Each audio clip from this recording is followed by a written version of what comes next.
The laughter came first, sharp, careless, echoing across the greasy tiles of a roadside fast food place like something breaking. Then the splash followed, cold and sticky, Coca-Cola spilling down wrinkled hands and soaking into threadbare sweaters. People stared. Some looked away, and in that moment, as humiliation pooled at their feet, no one in the room knew that the elderly couple being mocked had a son trained to walk into hell and come back alive. If this story makes you believe that kindness still matters, that dignity should never be stolen, and that every action carries consequences, take a second right now to like the video, share it with someone who needs hope, leave a comment, and subscribe to the channel. Stories like this deserve to be heard. The couple had come in quietly, the way people do when they've learned not to take up too much space. The man's back was bent from decades of labor, his hands swollen and rough, nails permanently darkened by work that never paid enough. The woman walked slowly beside him, her arm looped through his for balance, her eyes always searching the floor before taking the next step. Their clothes were clean but worn thin, colors faded by too many washes. They ordered one small meal to share and chose a corner table near the window, sunlight barely reaching them. It was supposed to be a simple, gentle moment, food, rest, togetherness, but life had other plans. A group of young men occupied the center of the restaurant, loud and careless, drowning the air in bravado and entitlement. Their laughter rolled freely, unburdened by consequence. They noticed the couple almost immediately, not with curiosity or concern, but with that cruel interest that comes from boredom mixed with superiority. Whispering turned into snickering. Snickering turned into open ridicule. The elderly man pretended not to hear, focusing on unwrapping napkins with shaking fingers, while his wife kept her gaze fixed on the table, lips pressed together, absorbing each insult like a familiar ache. Then someone stood, lifted a cup, and threw it. Brown liquid splashed across the table, across the man's hands, across the woman's sleeve. The laughter exploded. Phones came out. The humiliation was complete and public. The elderly man froze, pride and pain warring inside his chest, while the woman reached for a napkin, trying to wipe away the mess as if that could erase the moment. No one intervened. Not the staff, not the customers. Fear and apathy kept everyone rooted to their seats. The man rose slowly, every movement deliberate, as though standing too fast might shatter him. He did not shout, he did not curse.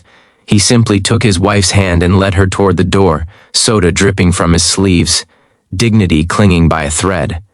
As they stepped outside into the afternoon heat, the laughter followed them, spilling through the open door like an insult that refused to stay contained. Outside, the parking lot shimmered under the sun. The woman finally let her composure crack.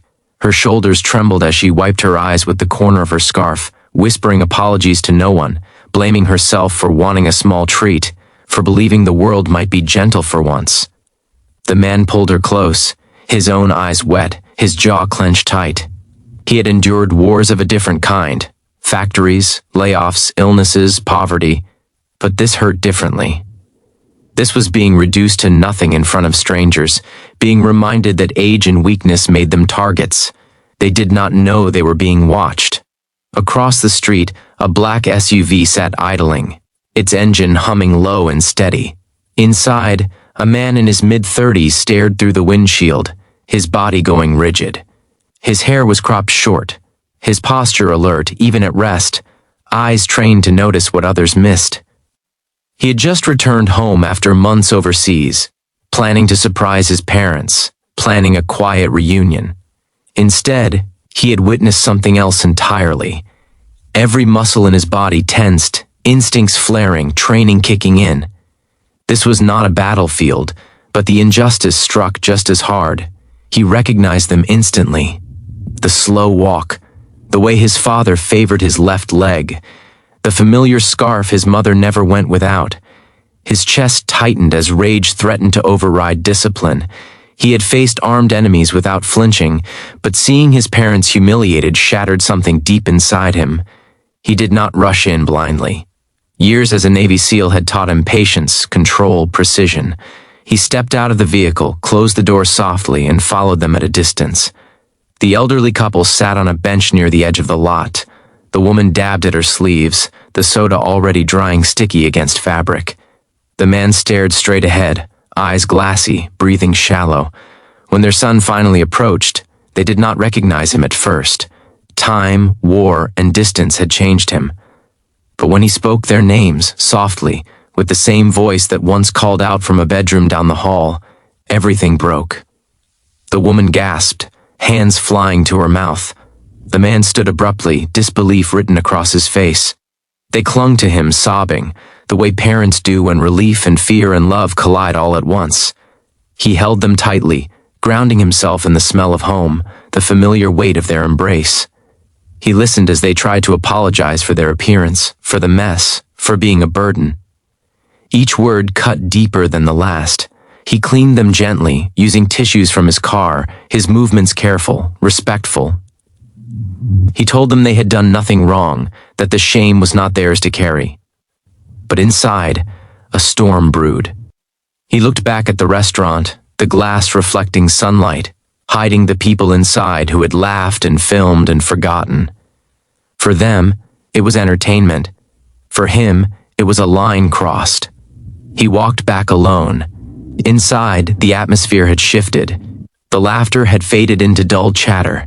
The group sat slouched, scrolling through phones, replaying the video, already bored. They barely noticed the man approach their table. He stood there silently, presence heavy, eyes steady. There was something about him that made the air feel tighter, like pressure before a storm. One of them looked up, smirk ready, then hesitated. The confidence faltered. Without raising his voice, the man reached out and set a stack of napkins on the table. Then he placed a few bills beside them, enough to cover the meal and more. He did not insult them. He did not threaten.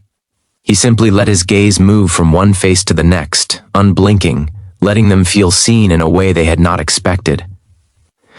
He told them, calmly and clearly, that the people they humiliated were his parents, that every action leaves a mark, that one day they too would grow old, and the world would show them who they were.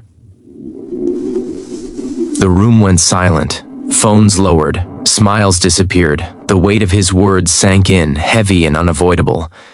They sensed, without knowing how, that this was not a man to be mocked. His discipline, his stillness, his controlled anger spoke louder than violence ever could. When he turned and walked away, no one laughed. Outside, he returned to his parents, helping them into the SUV. He took them home, to the small house filled with memories, to warm water and clean clothes and a table set with care. They talked for hours, laughter mixing with tears, stories shared and wounds slowly soothed. He listened more than he spoke, absorbing every detail of their lives while he was gone. The struggles, the quiet victories, the loneliness. Days later, the video surfaced online. Not the one filmed by the mockers, but another, captured by a bystander who had recorded the aftermath. The comments poured in, outrage, shame, reflection. The young men were identified, consequences followed. Apologies were issued, hollow but public. The internet moved on, as it always does, but something lingered. For the elderly couple, the world felt a little safer, not because of revenge, but because their son's presence reminded them that they were not invisible, that their lives mattered, that dignity could be defended without fists, without shouting, simply by standing firm in truth. For their son, the mission was clear long before that day and remained unchanged after. Protect the vulnerable, uphold honor, choose restraint over rage. He returned to his work eventually, carrying his parents' faces with him into every dark place, a reminder of why he fought. And for those who laughed, the memory stayed, the look in his eyes, the silence that followed, the realization that cruelty is easy, but kindness takes courage. If this story reached something deep inside you, if it made you feel anger, compassion, or hope all at once, please take a moment now to like the video, share it with others, and subscribe to the channel. Your support helps these stories travel further than cruelty ever could. Before the ending, we have one special request for you. Please comment below and tell us what this story made you feel. Or share a moment when you witnessed kindness change a situation. Because sometimes, the most powerful response to laughter is not force, but humanity.